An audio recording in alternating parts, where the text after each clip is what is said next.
CNS ya, kalium sianat ya. Biosianat ini menggunakan indikatornya adalah Fe3+.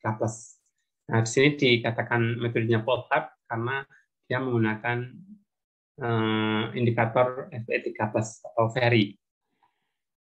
Tapi dari jenis titrasinya dia masuk titrasi balik atau back titration. Ilustrasinya ini BR ini contohnya adalah halidanya adalah BR ya, bromida direaksikan dengan larutan standar yang pertama, larutan standarnya adalah Ag ini BR minus ya. Kemudian di sini ini adalah larutan standar yang kedua. Nah, di sini nanti akan membentuk endapan AgBr. Endapan. Kemudian setelah BR-nya habis, ini nanti akan terjadi sisa dari Ag+. Kalau pada titrasi balik, larutan standar yang pertama itu ditambahkan dalam jumlah tertentu. Ya, jadi nanti dia punya konsentrasi tertentu, bisa molar, bisa normal ya. N-nya ini tertentu, kemudian volumenya juga tertentu. N dan P-nya tertentu. Itu untuk larutan standar yang pertama. Bisa normal, bisa molar ya. Karena kalau molar nanti juga kita bisa menghitung normalnya. Volume juga diketahui. Jangan sampai nanti mau melakukan titrasi balik, tapi normalitas diketahui, volume tidak diketahui. Ya volume bisa ya biasanya mililiter ya, tapi kalau nanti tidak ada volume, ya paling enggak beratnya ya, diketahui, konsentrasi diketahui atau berat diketahui. Kemudian setelah ini kita juga menggunakan larutan standar yang kedua. Larutan standar yang kedua itu di sini adalah CNS ya, ini larutan standar yang kedua. Ini di sini. Ini Ag sisa dan Ag sisa ini akan reaksi dengan CNS membentuk Ag CNS. Nah, ini. Nah, CNS ini tadi kan larutan standar yang kedua. Larutan standar yang kedua nanti setelah bereaksi dengan Ag+, Ag+-nya habis dari standar yang pertama, maka sisa dari dari CNS atau tetesan berikutnya dari larutan standar itu nanti akan bereaksi dengan indikator. Indikatornya ini. Indikator yang ini indikatornya. Indikator ya.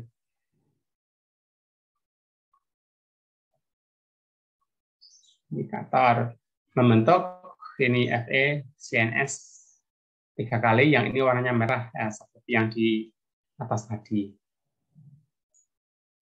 Terus balik pada penentuan halida. Jadi kalau tadi di MOR halidanya titrasinya langsung, kalau di Polhard titrasinya tidak langsung. Titrasi langsung yang di Polhard tadi hanya penentuan perak. Nanti contoh soalnya ada di belakang. Ini untuk ilustrasinya, reaksinya mudah diingat ya. Anda hanya cukup mengingat reaksinya untuk memperjelas pemahaman Anda. Tapi untuk perhitungannya nanti Anda bisa membuat ilustrasi sendiri. Kebetulan saya hanya menuliskan reaksi kimianya. Untuk perhitungan kuantitatifnya nanti ada ilustrasi sendiri. Nah, kalau di sini Polhard untuk penentuan ion perak, perak ini ilustrasi balik ya. Tadi kan penentuan PR di atas. Kalau ini penentuan Ag. Nah, di sini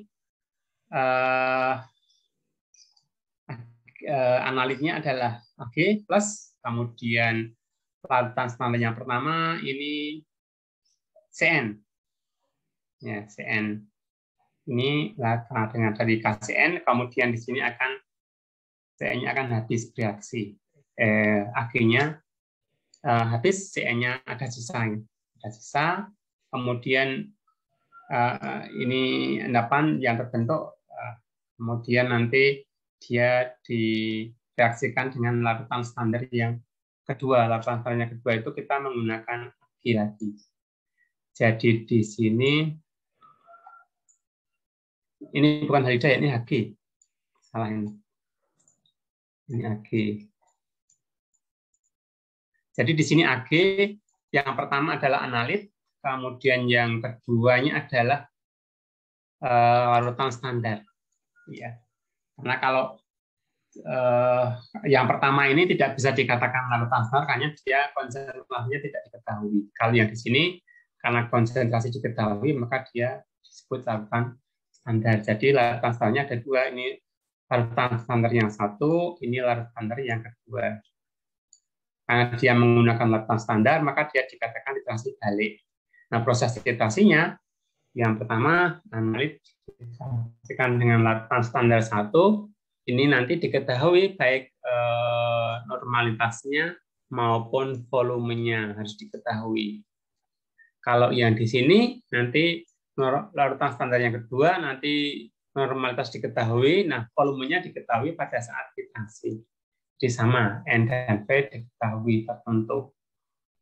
Nah ini setelah TE ya, setelah TE itu nanti Cn yang ini larutan standar yang pertama bisa ini akan bereaksi dengan larutan standar yang kedua Ag. Ini berbentuk AgCN 2 kali, ini kompleks ya, ini kompleks, ini daligan dan yang pusat ya. Kemudian Ag larutan standar ini setelah Cn-nya habis nanti akan bereaksi dengan indikator kromat ya, ini menjadi Ag2CrO4, ini warnanya merah.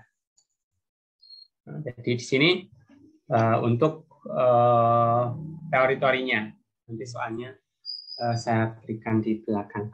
Nah kalau melihat reaksinya ini kelihatannya agak rumit ya kelihatannya, tapi nanti kalau sudah di soal dengan ilustrasi yang lain nanti Anda dapat menghitung dengan mudah.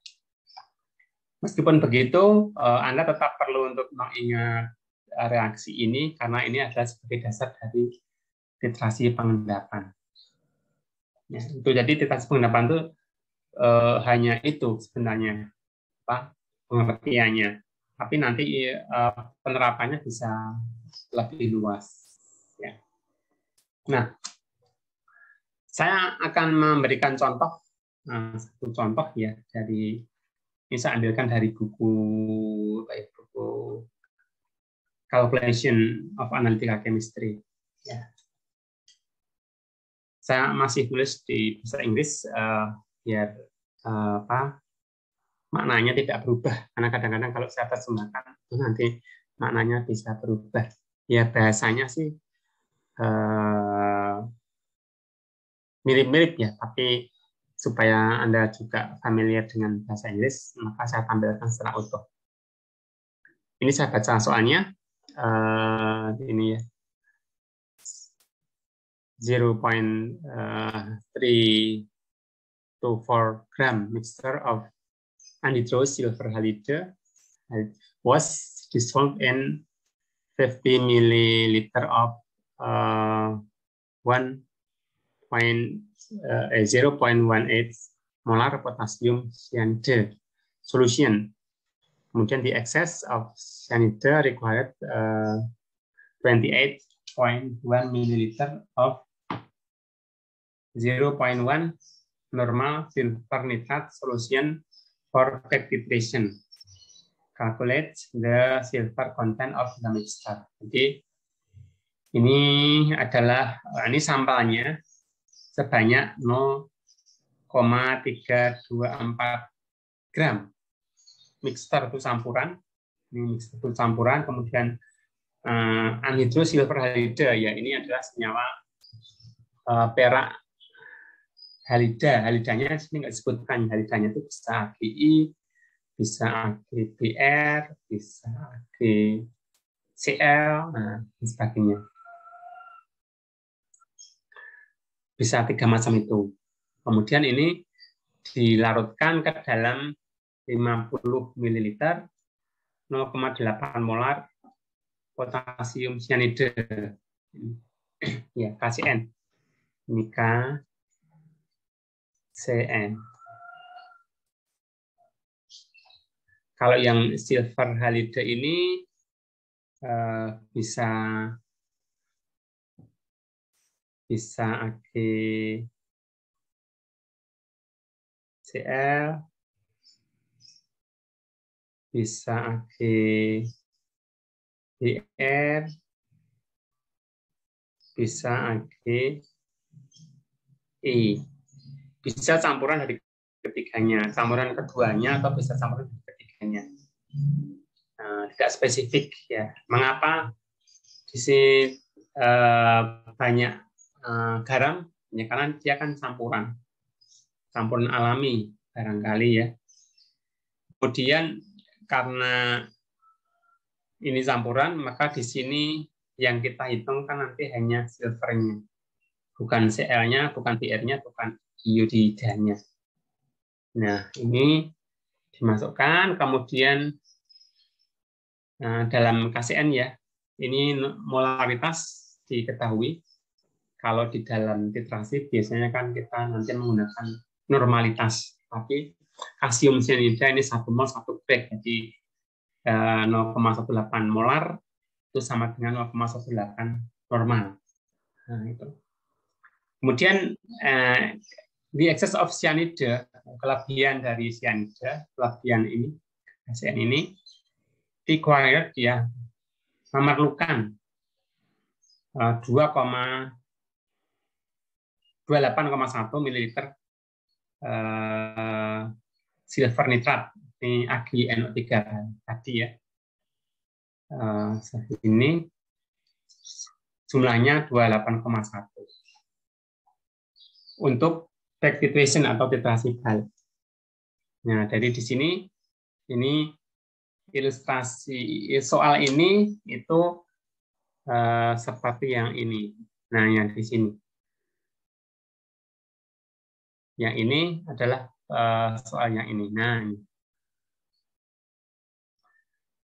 Kita diminta untuk menghitung kandungan silver ya, Ag-nya di dalam campuran. Kandungan Ag itu Ag-nya yang ditanyakan.